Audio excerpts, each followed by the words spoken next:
I'd like you to imagine your most delicious meal ever.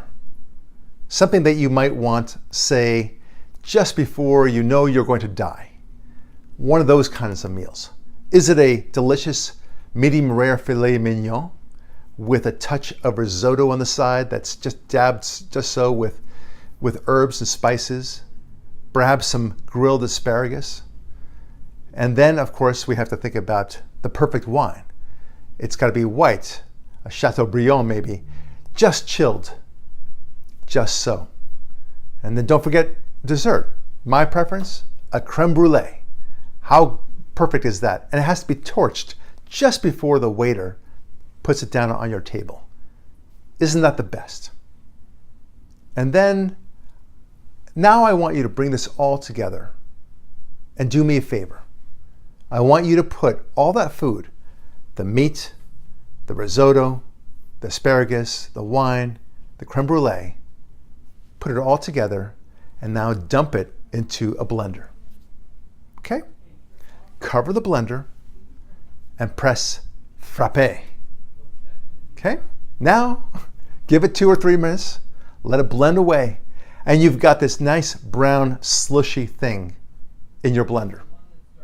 Now you put it into your cup, and now you look at it, and I say to you, drink up, buddy, and you wince. It's disgusting to you. You say, yuck, I don't want any part of this. But why so?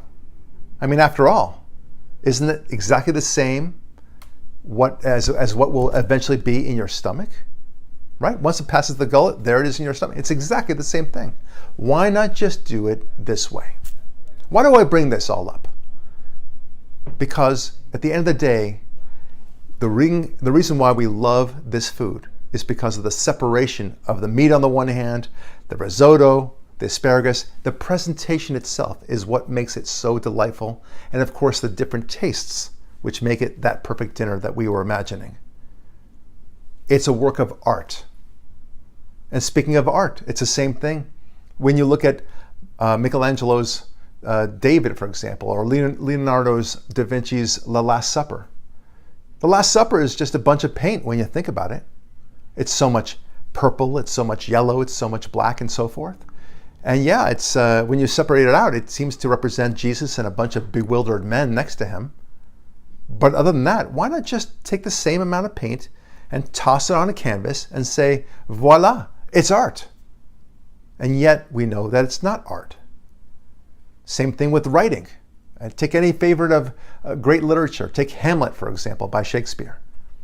Why not just take all those words and jumble it together, like in that blender, and say, here it is. It's the same amount of words. In fact, it's the same exact words, just kind of mixed up. Somehow, it's meaningless now. Why do I bring this up? Because in our civilization today, we're dealing with exactly the same thing in terms of the separation of distinctions and how they're all coming back together again and making civilization one big brown slushy mess. Yeah, that's right. I'm talking about the previous distinctions that made civilization in the first place. The difference between man and woman, good and evil, student and teacher, old and young. The notion of boundaries for a nation. The notions that we are different than animals. All these things are somehow meshing now in this whatever feels good sort of environment. But that's no different than simply taking all that paint and throwing it on the canvas. It's no different than putting all that food into the blender and saying, voila, bon appetit.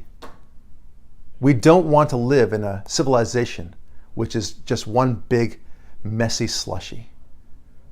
So, are you ready yet? Are you ready to press that frappe button? I'm not.